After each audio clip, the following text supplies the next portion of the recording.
जिन गुरुवर की पूजा करते मेरे तन मन प्राण, सदा हृदय में वो वसे, शत शत उन्हीं प्रणाम। जिन चरणों में लगे हुए हैं तीर्थों के पावन रजकन, बड़े भाग्य से मिल पाते हैं उन चरणों के स्पर्शन।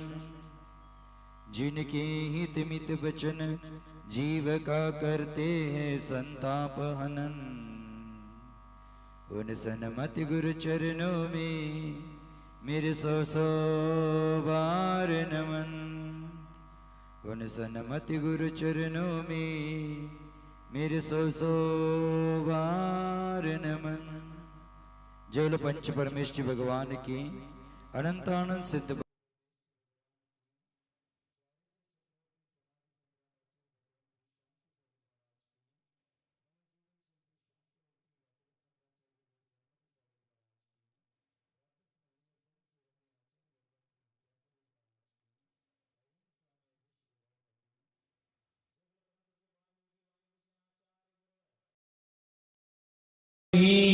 आचार्य संघ की जयकारा गुरुदेव का। उपस्थित जिन धर्म प्रेमी भव्य जीव हो, जैन दर्शन में मोक्ष को निर्वाण कहा गया है। एक आत्मा, एक आत्म साधक शुद्धात्म प्राप्ति की आकांक्षा को लेकर आत्मा की गहराई में प्रवेश करने के लिए संपूर्ण बाह्याभ्यंतर परिग्रह, राग द्वेष, असंख्यात लोक प्रमाण विवाह भावों को छोड़कर मात्र अपनी आत्मा का आलंबन लेता है और उस आत्मा को परमात्मा बनाने के लिए प्रयास करता है। ऐसा आत्म साधक जैनेश्वरी दीक्षा ग्रहण करके आत्म साधना में लीन होकर के अंतिम समय में सूक्ष्म क्रिया प्रतिपत्ति, व्यवृत क्रिया निवृत्तनी, ये दो शुक्ल ध्यानों में प्रवेश कर जाते हैं और शेष अघातिया कर्मों की बची प्रकृतियां नष्ट कर देती हैं।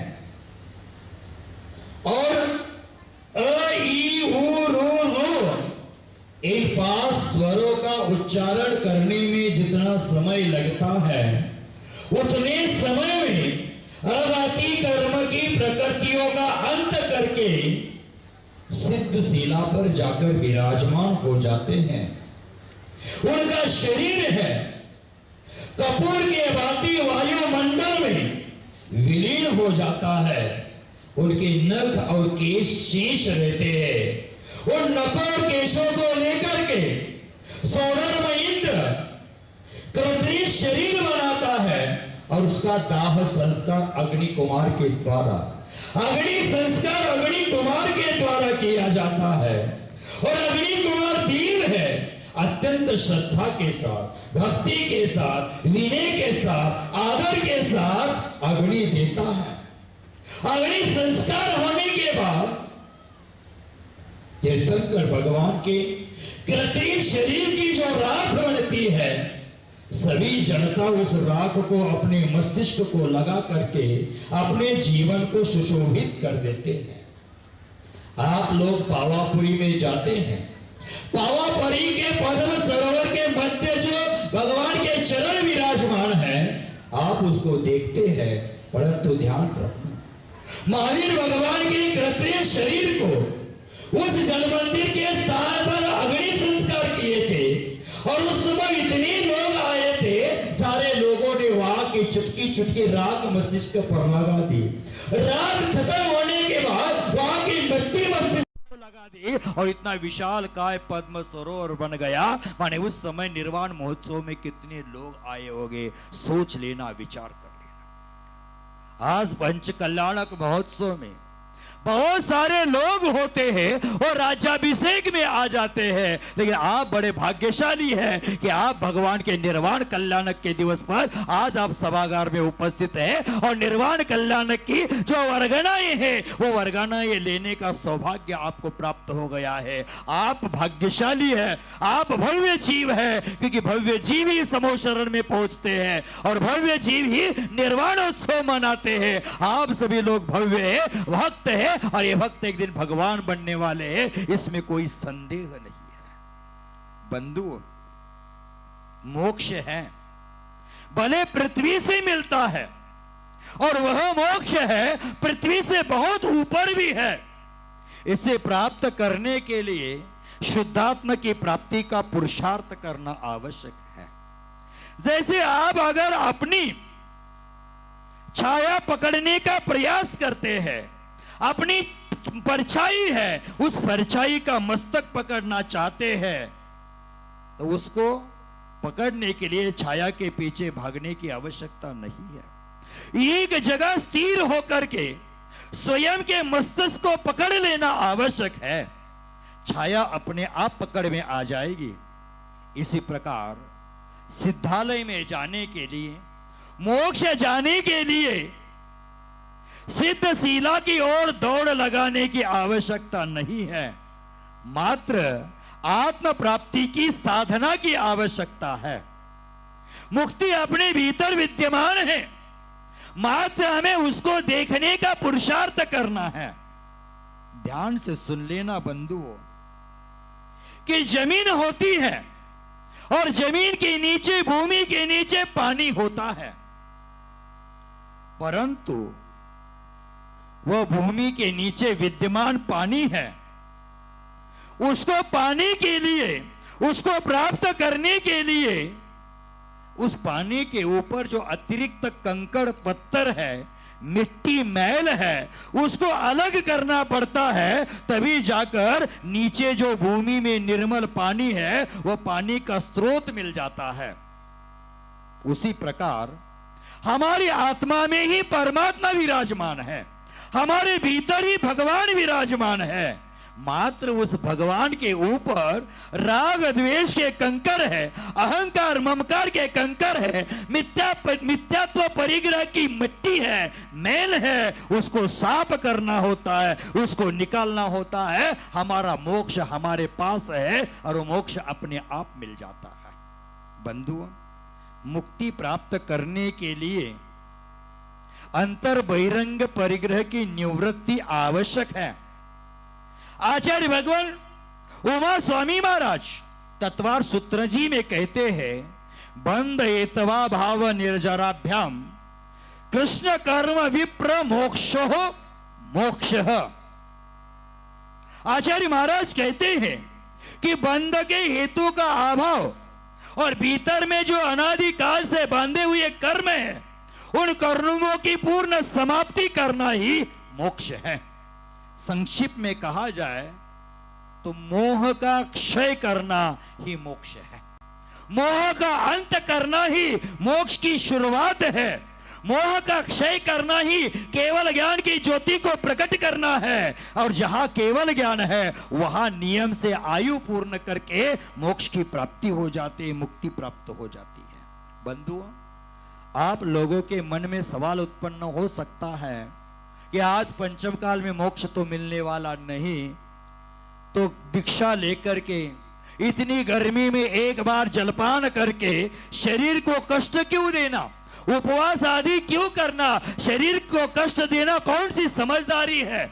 ऐसा हमारे मन में सवाल उत्पन्न हो सकता है, परंतु ध्यान रखना,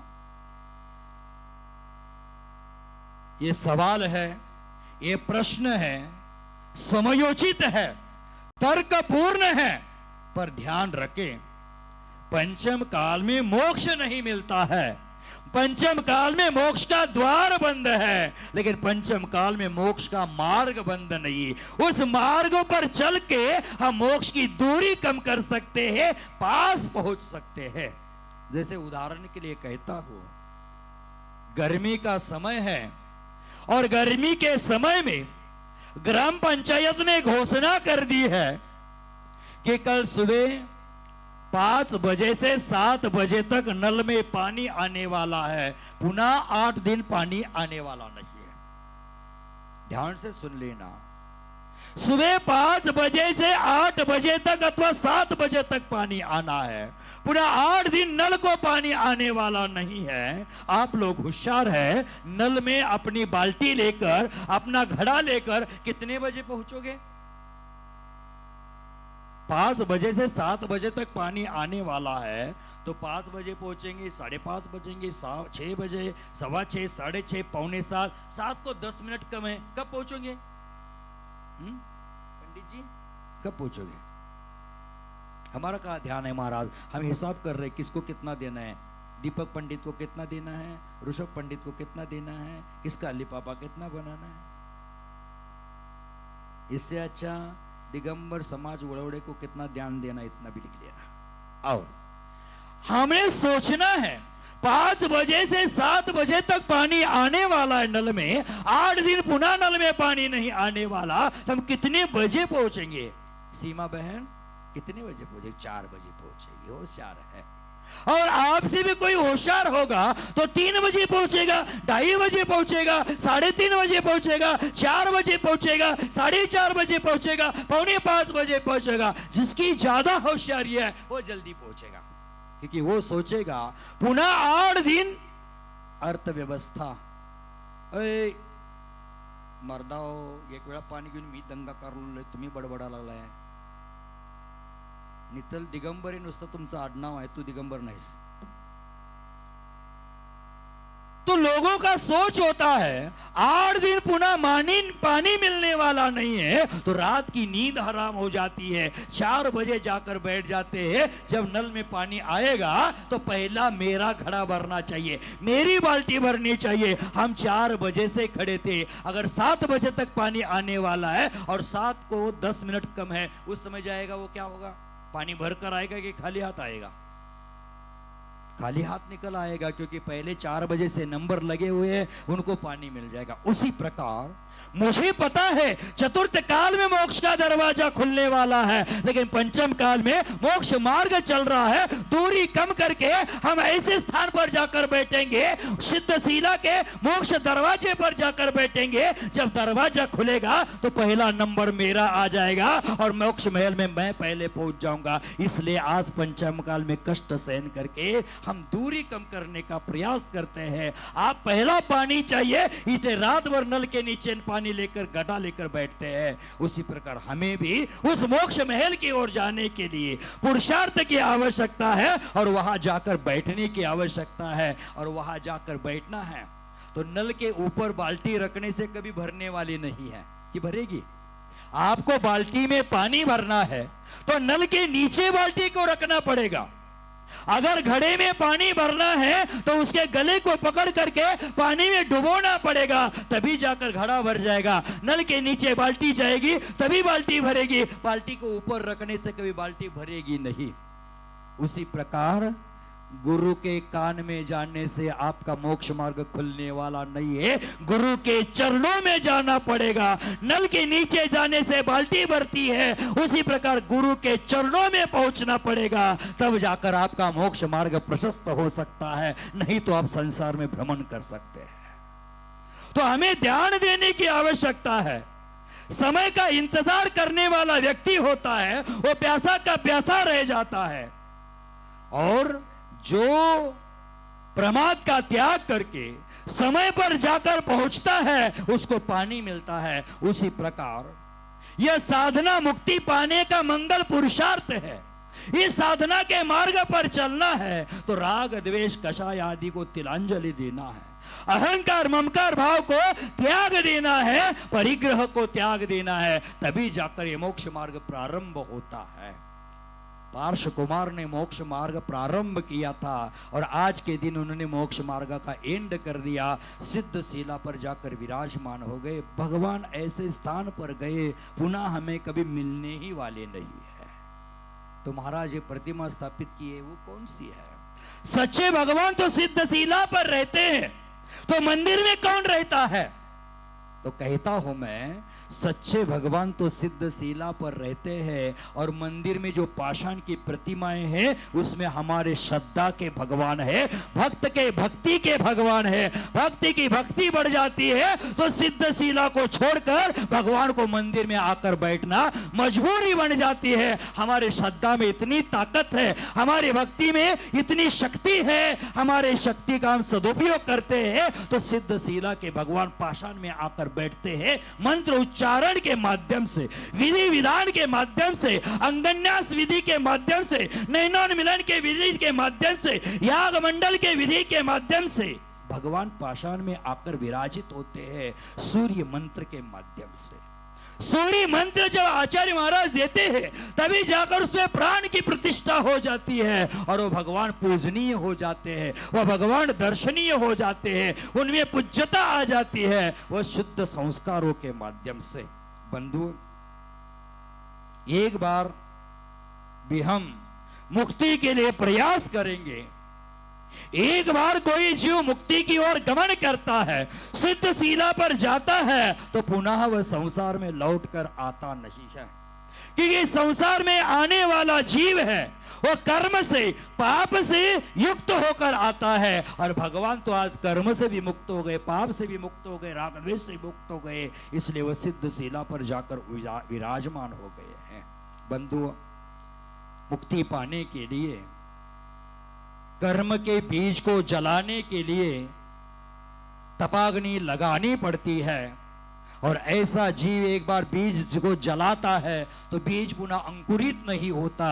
उसी प्रकार कर्म से विदाई लेता आत्मा है तो पुनः संसार में आता नहीं। समंतभद्र आचार्य ने कहा है, काले कल्प शतेपि च गते शिवानां च विक्रिया लक्षः उत्पातोपि यदि स्यात् त्रिलोक संप्राप्ति करण पटुः। काले कल्प शतेपि, कल्प काल सैकड़ों कल्प काल बीत जाते हैं फिर भी एक बार मोक्ष गया जीव है वो पुनः संसार में आता नहीं है। बंधु, जिस प्रकार घी का दीपक हम जलाते हैं, दीपक घी का जलाते हैं लेकिन दूध से घी निर्माण हो जाता है, दूध पर प्रक्रिया करते हैं तो घी निर्माण हो जाता है और एक बार घी निर्माण होता है तो शुद्ध घी पुनः दूध में मिक्स नहीं होता। उसी प्रकार इस मनुष्य पर्याय से भगवान बनते हैं, पुनः मनुष्य पर्याय में कभी नहीं आते हैं, ये सिद्धांत है। बंधुओं, आपको ज्ञात होगा कि दूध होता है और दूध के माध्यम से आप घी बनाते हैं, दूध के माध्यम से हम दही बनाते हैं। दूध होता है एक दिन में खराब हो जाता है, दूध के द्वारा निर्माण किया दही है वो 2 दिन में खराब हो जाता है, दही से मट्ठा बन जाता है वो 4 दिन में खराब होता है, मट्ठा से नवनीत बनता है वो 8 दिन में खराब हो जाता है और नवनीत से घी बन जाता है वो कभी खराब नहीं होता है। उसी प्रकार अनादिकाल से निगोद अवस्था प्राप्त करके त्रस पर्याय में जीव आता है, त्रियंच में जीव आता है, त्रियंच का जीव है वो परिचय आदि दुख सहन करके देव गति नारक गति में घूमता रहता है, मनुष्य गति में आता है और मनुष्य गति का जीव एक बार सिद्ध शिला पर विराजमान होता है तो पुनः कभी संसार में नहीं आता है, ये शाश्वत सत्य है। बंधुओं, पंच कल्याणक महोत्सव सानंद संपन्न हो गया है। इस महोत्सव में आज महोत्सव का समापन का दिवस है। समापन उसी कार्य का होता है, सभी ने मिलकर जो योगदान देते हैं उसी कार्य का समापन होता है। आज इस महोत्सव में पंच कमेटी है, इंद्र मंडली है, महिला मंडल है, युवतियों का मंडल है, सभी ने अपना योगदान दिया है।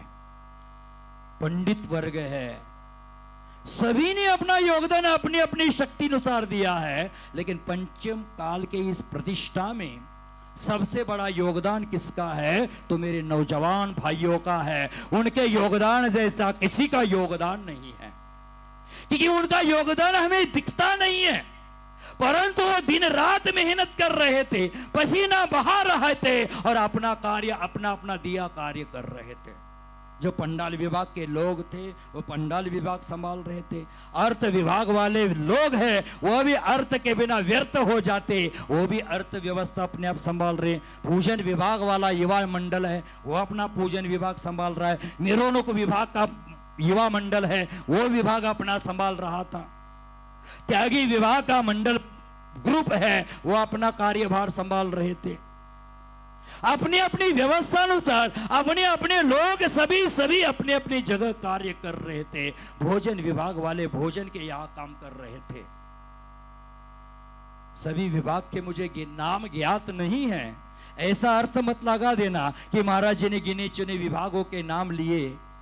सभी विभागों ने अपना योगदान अच्छी तरह से दिया है, अच्छा अपना कार्य दिया है, अपना जितना बेस्ट दे सके उतना बेस्ट दिया है और मोक्ष का एवरेस्ट पाने के लिए उन्होंने प्रयास किया है। सभी ने अपना अपना योगदान दिया है, सभी अपने अपने जगह पर ठीक थे, क्योंकि महल बनाना है तो बड़ी बड़ी ईंटा का काम नहीं आता, छोटे छोटे टुकड़े भी काम में आ जाते हैं। उसी प्रकार यहाँ बड़े बुजुर्ग ही काम नहीं आते, मात्र पैसे वाले ही काम नहीं आते हैं। सभी लोगों ने अपना अपना कार्य कर दिया है, तभी जाकर इतना विशाल काय पंच कल्याणक महोत्सव आनंद पूर्ण संपन्न हो गया है। कोई विघ्न बाधा उत्पन्न नहीं हुई, कोई वाद विवाद उत्पन्न नहीं हुआ और बड़े के लोग गुरु के शब्दों को इतना इज्जत दे देते हैं, कभी वो शब्द नीचे गिरने नहीं देते। ये सर्वश्रेष्ठ कार्य मंदिर के ऊपर लगा कलश और कलश के ऊपर लगी ध्वजा के समान है।